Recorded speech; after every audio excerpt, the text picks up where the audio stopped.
temos Eduardo Bolsonaro, que não pode voltar ao país. Por que Eduardo não pode voltar ao país? Porque cometeu corrupção? Não!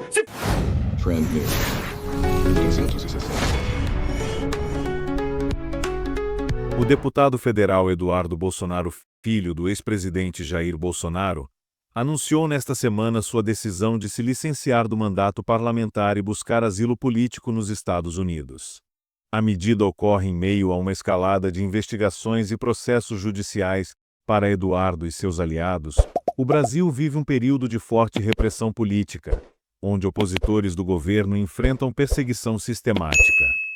Desde o final de fevereiro nos Estados Unidos, Eduardo Bolsonaro justificou sua decisão como uma forma de escapar de um ambiente de hostilidade e injustiça. Ele declarou que o Brasil não vive mais uma democracia e que pretende buscar apoio internacional para denunciar os abusos cometidos contra ele e sua família. Além disso, afirmou que sua luta será pela anistia dos envolvidos nos atos de 8 de janeiro de 2023, que foram tratados como tentativa de golpe, mas que, para ele e seus apoiadores, representam a indignação de um povo que clama por justiça. Povo paulista, no melhor interesse da minha nação. O que o ministro da Suprema Corte, Alexandre de Moraes, e os seus cúmplices estão tentando fazer é usar justamente o meu mandato como cabresto, como ferramenta de chantagem e coação do regime de exceção, como instrumento para me prender e impedir que eu represente os melhores interesses para o meu país. Seria mais confortável ficar quieto, recebendo um excelente salário e fingindo defender os paulistas e meus irmãos brasileiros do que enfrentar esse sistema covarde e desumano. Mas eu não aceitei esse chamado para ter conforto ou comodidade. Eu aceitei esse chamado para defender os valores da nossa civilização. Aceitei essa vocação como um compromisso não só com a minha família e a minha nação, mas como uma aliança com Deus, um voto de lealdade que apenas um homem com caráter e fé pode entender. Não irei me acovardar, não irei me submeter ao regime de exceção e os seus truques sujos. Assim sendo, da mesma forma que eu assumi o mandato parlamentar para representar a minha nação, eu abdico temporariamente dele, para seguir bem representando esses milhões de irmãos de pátria que me incumbiram dessa nobre missão. Irei me licenciar sem remuneração para que possa me dedicar integralmente em buscar as devidas sanções aos violadores de direitos humanos. Aqui, poderei focar em buscar as justas punições que Alexandre de Moraes e a sua Gestapo da Polícia Federal merecem. Vocês, homens de geleia, pequenos e vaidosos, não estão acostumados a lidar com homens de convicção. Acharam que iam me chantagear com os benefícios e regalias do cargo. Não poderiam errar mais miseravelmente. Os melhores parlamentares, verdadeiramente vocacionados, não são figuras caricatas, apegadas aos títulos da burocracia. Abro mão de cabeça erguida, de toda essa pompa, para seguir firme na minha missão de trazer justiça para todos os tiranos violadores de direitos humanos mais básicos. Eu estou falando de vocês, os psicopatas que prenderam mães de família, idosas, trabalhadores e todo tipo de pessoa comum e inocente. Irei abraçar esse sacrifício com entusiasmo. Focarei 100% do meu tempo nessa única causa: fazer justiça. Criar um ambiente para anistiar os reféns de 8 de janeiro e demais perseguidos que fizeram parte do governo Bolsonaro, que estão pagando o preço da crueldade de um psicopata que sonha em prender Jair Bolsonaro e, imagina ele, que assim vai exterminar o maior movimento popular que a minha geração já testemunhou, o liderado pelo nosso eterno presidente Jair Messias Bolsonaro. Também não descansarei até construir o cenário internacional que permita eleições limpas, transparentes e com ampla participação da oposição. Não existe democracia num país que age como a Suprema Corte da Romênia ou a narcoditadura da Venezuela de Nicolás Maduro, onde os líderes da oposição, que arrastam multidões nas ruas, sejam impedidos de concorrer por conta de eufemismos desavergonhados de tiranos. Ressalto que a minha posição de deputado federal, ainda mais tendo sido o mais votado de toda a história do Brasil, bem como filho do presidente mais popular da história recente do país, me facilitava, sim, a abertura de portas internacionais. No entanto, essas portas já estão abertas. Agora, necessito de tempo e dedicação integral para seguir trabalhando e representando não só os paulistas, mas todos os brasileiros. Nessa jornada, só tenho a agradecer a Deus. Um filme passa na minha mente e entendo quão extraordinária é a providência divina.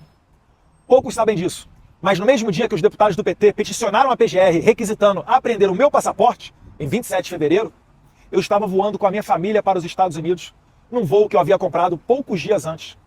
Provavelmente, nem o PT e nem Alexandre de Moraes esperavam que eu fosse passar o feriado de carnaval fora do Brasil, já que eu havia recém-retornado de minha viagem dos Estados Unidos 2 dias antes, em 25 de fevereiro. Eu não tenho nenhuma dúvida que Deus, em sua infinita sabedoria e bondade, protegeu a mim e a minha família, para que a minha missão de trazer justiça não fosse interrompida por esquemas e planinhos dos canalhas de ocasião. Dessa maneira, nunca imaginei que eu faria uma mala de 7 dias para não mais retornar para minha casa. Mas hoje, vejo com clareza que Deus está me mostrando o caminho. Tenho certeza que o meu eleitor também entende que o meu trabalho, nesse momento, é muito mais importante aqui nos Estados Unidos do que no Brasil. Como defendia o professor Olavo de Carvalho, não se combate uma ditadura vivendo dentro dela. Todos no Brasil sabem que Alexandre de Moraes é capaz de fazer qualquer coisa, ainda que notoriamente ilegal ou inconstitucional, mesmo que exista um parecer contrário da PGR, como, aliás, ele já fez no passado. Falando em PGR, Moraes deu prazo para o procurador-geral de 5 dias para responder a um simples sim ou não acerca da apreensão do meu passaporte. Porém, já se passaram mais de 18 dias e nada do senhor Paulo Gonet responder. Seria ultrajante, mas, na atual democracia relativa brasileira, ninguém poderia se dizer surpreso com a apreensão do passaporte de um deputado e até mesmo a sua prisão sem motivo. Ao bem da verdade, fatos muito piores já ocorreram, como a morte na cadeia do Clesão, a condenação a quase 9 anos de cadeia do deputado federal Daniel Silveira, que recebeu indulto do então presidente Jair Bolsonaro, e pela primeira vez na história do país, o indulto foi covardemente cancelado pelo STF. As prisões preventivas e injustificadas de Felipe Martins, Anderson Torres, Silvinei Vasquez e vários outros. Assim como as condenações a até 17 anos de prisão de senhorinhas como Iracina Gosch, de 71 anos de idade, ou a cabeleireira e mãe Débora Rodrigues dos Santos, presa por ter escrito de batom numa estátua a mesma frase dita pelo ministro do STF, Luiz Roberto Barroso, abre aspas, perdeu o mané, fecha aspas. Quem, em sã consciência, pode esperar algum tipo de pudor ou moralidade de um regime de exceção? Como alguém pode esperar a justiça vinda de um pedido para prender o meu passaporte feita por deputados do PT e encaminhado diretamente para as mãos do Alexandre de Moraes sem sorteio ou distribuição? Ou seja, serei julgado por um inimigo declarado, pela mesma pessoa que eu tenho denunciado aqui no exterior. Serei julgado, de acordo com o juiz Marco Antônio, assessor de Moraes, pelo cara que quer me pegar de qualquer forma. Lembram dos artigos do Glenn Greenwald?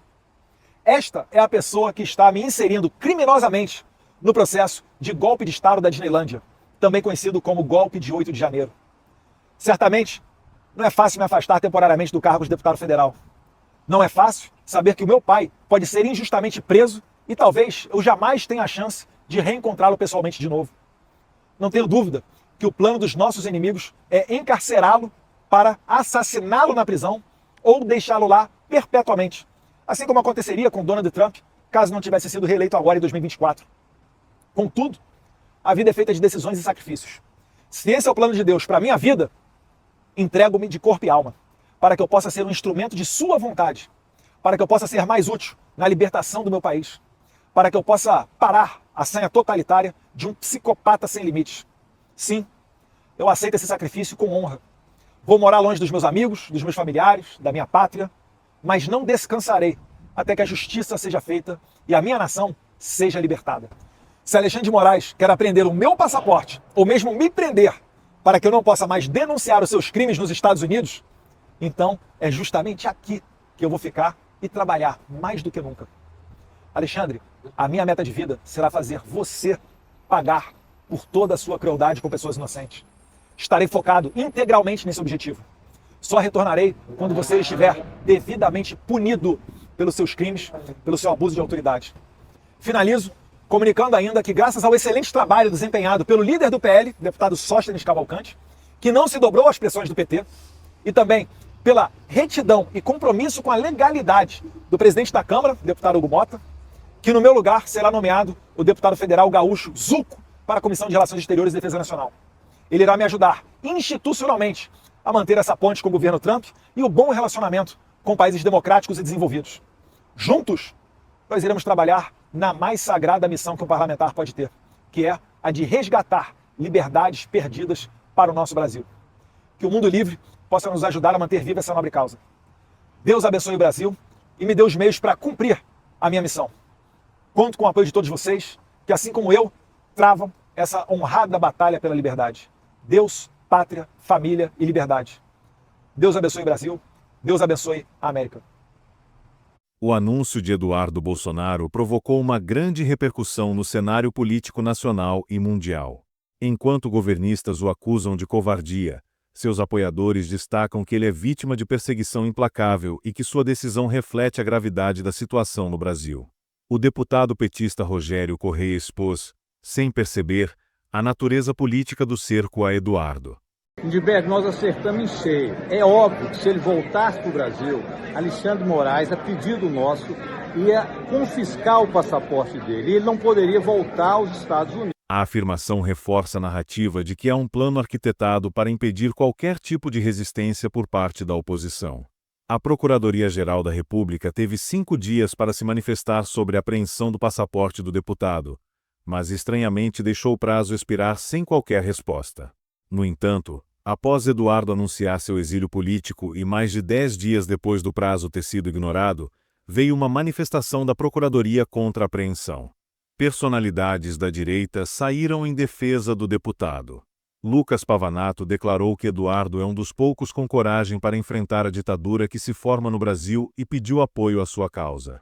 Nós temos no Brasil hoje um sistema que se diz democracia, mas que age como ditadura. Um sistema que age como Nicarágua, que age como Venezuela, que age como Cuba, mas arroga para si a imagem da democracia. Então quero escancarar a hipocrisia que hoje temos esse homem aqui, vocês todos conhecem, José Dirceu, condenado por corrupção, 15 milhões em propina. Onde ele está hoje? Está solto. Livre. Temos Sérgio Cabral. Aqui, ó, gente, não tem desculpa não. Réu confesso, 224 milhões. Onde ele está hoje? Dando dica de filme, na piscininha. 300 anos de cadeia, tá solto. Temos aqui André Janones, réu confesso, rachadinha gravada. O que aconteceu? Fez acordo e tá livre. Crime, confesso, não sendo punido. Temos aqui esse senhor aqui, ó, preso na época do regime militar, beneficiado como muitos outros por anistia e por acordos, e hoje contra a libertação de pessoas inocentes, preso por corrupção, condenado em primeira, segunda instância, confirmado pelo Supremo. Aí depois ajudado por seus amigos, o Supremo decide mudar a interpretação sobre onde ele deveria ser julgado, e hoje está na presidência da República. Continuando,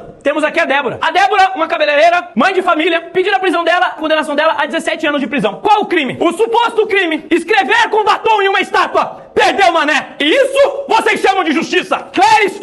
Crezão, nenhum crime cometido. A PGR tinha pedido a soltura. Mantiveram ele em cárcere e ele morreu. Morreu por problema de saúde, morreu na mão do Estado. E o PT e o PSOL nada fazem. E agora temos Eduardo Bolsonaro, que não pode voltar ao país. Por que Eduardo não pode voltar ao país? Porque cometeu corrupção? Não. Se fosse corrupto até na presidência vocês colocavam. Se fosse ladrão, se fosse safado, tava ocupando cargos públicos. Mas não. Ele é, de acordo com o pedido do Lindinho, da lista do Odebrecht, de acordo com o pedido dele, o Eduardo tá conspirando contra o país. Veja só, vereador. Conspirar contra o país quando a Dilma estava para ser empichada. Lula rodou o mundo dizendo que era golpe. Isso não foi conspiração? Então hoje é muito fácil calar-se diante da injustiça, calar-se diante da perseguição, enquanto o incêndio está na casa do vizinho. Mas esperem, senhoras e senhores, anotem as minhas palavras. O incêndio que hoje está na casa do vizinho, um dia pode chegar na sua. Ditadura não vê ideologia, ditadura não vê quem é mais forte, quem é mais fraco, ditadura vê apenas os próprios interesses. E hoje o canhão está apontado para a direita. Amanhã pode estar apontado para a esquerda. Então o recado que deixo aqui é claro. Nós não vivemos em uma democracia. O nosso poder judiciário passou de todos os limites. E se não fizermos nada hoje, a nossa liberdade, o pouco de liberdade que nos resta, irá acabar e não terá mais volta. A deputada Júlia Zanatta também questionou a decisão de Alexandre de Moraes de arquivar o pedido de apreensão do passaporte de Eduardo apenas agora. Alexandre de Moraes acaba de arquivar e rejeitar o pedido do PT para investigar o deputado Eduardo Bolsonaro e que pedia também a apreensão do passaporte do Eduardo Bolsonaro. Tá aqui a notícia, basta pesquisar. Mas volta aqui. Logo hoje, que Eduardo Bolsonaro, de maneira corajosa e honrada, anunciou que abriria mão do seu mandato para continuar nos Estados Unidos fazendo o trabalho de denúncia de tudo que está acontecendo no Brasil, trabalho esse que ele já vem fazendo há muitos e muitos anos, inclusive sendo debochado por isso. Pois bem, e o que significa esse recuo de Alexandre de Moraes? Da mesma forma, o PGR anunciou que era contra, pegar o passaporte do Eduardo Bolsonaro logo hoje. Significa que a atitude do Eduardo Bolsonaro e o anúncio de que ele continuaria fazendo o seu trabalho lá nos Estados Unidos demonstra que ele é um homem de convicção. E não homens de geleia que se escondem atrás de cargos. Pois bem, demonstra também que eles têm medo do que pode acontecer, né? Do que pode vir lá de cima. Porque aqui tem gente que faz o que quer e desrespeita a Constituição e as leis e faz a sua própria lei. Mas isso vai acabar. Isso vai ter um fim. Então, vai chegar o dia em que nós vamos ver justiça nesse país. E nós não vamos parar de lutar. E o Eduardo Bolsonaro vai continuar livre, sim, para fazer o grande trabalho que tem feito. Fique com Deus. Em uma entrevista ao programa Conversa Timeline, Eduardo Bolsonaro foi às lágrimas ao ser questionado sobre a posição de seu pai em relação ao exílio e a possibilidade de nunca mais vê-lo pessoalmente. O senhor chegou a conversar com Jair Bolsonaro sobre essa decisão? Que papel ele teve? Que tipo de conselho? Que tipo de opinião ele tem sobre essa sua decisão? Meu pai, claro que ele queria o filho dele perto dele, cara. É dureza.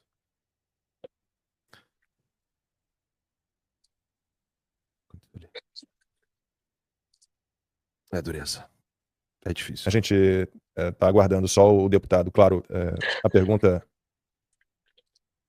A gente entende a situação, é uma situação muito delicada, é uma decisão muito difícil, muito difícil. Tem muita gente aqui no chat dizendo, inclusive, que Jair Bolsonaro deveria dar um jeito de escapar, de fugir. A gente, como disse o deputado, tudo se encaminha para a conclusão desse jogo de cartas marcadas com uma condenação do Jair Bolsonaro num processo absolutamente absurdo, denúncias fajutas, delação fajuta, tortura, né, no meio desse processo todo, abusos, arbítrios, ilegalidades. Eu peço desculpas por ter provocado essa reação no deputado, mas Vamos lá. É que eu não gosto de parecer que eu tô me vitimizando, né? Mas é uma possibilidade real. É uma possibilidade real. Eu nunca mais ver meu pai, enfim. Mas é a vida adulta também, né? É sacrifício. Né? O Alan ficou 3 anos aí sem ver a família dele. Isso daí também pesa, tá? Muita gente falou que, pode vir que ele não vai pegar teu passaporte. Mas o Alexandre de Moraes já fez muita atrocidade.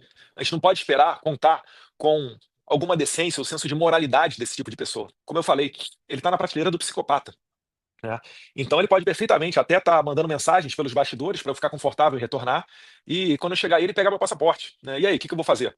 E se ele resolver me prender igual ele fez com o Daniel Silveira devido ao que eu tenho falado? Né? Eu vou ficar sem ver meus filhos crescer? Vou ficar, poxa, Georgia 4 anos, Jair Henrique 1 ano, e minha mulher tendo que me visitar em cadeia, sendo que eu não cometi crime nenhum, entendeu? Então tem muita coisa que pesa quando você toma essa decisão. E certamente eu conversei com ele, tá? Não foi fácil, foi difícil, ele queria que eu estivesse por perto, mas conforme eu fui conversando com ele foi entendendo os meus argumentos também, ele aceitou a decisão, e Deus quiser, ele só tá deixando a gente mais cascudo aqui para quando a gente retornar mais forte. A saída de Eduardo Bolsonaro do Brasil representa um marco na história política recente do país. O episódio escancara o clima de perseguição e repressão contra a direita bolsonarista, levantando questionamentos sobre o futuro da democracia brasileira. Gostou do vídeo? Não deixe de curtir e se inscrever no nosso canal. Assim, você fica por dentro dos assuntos mais quentes e comentados da internet.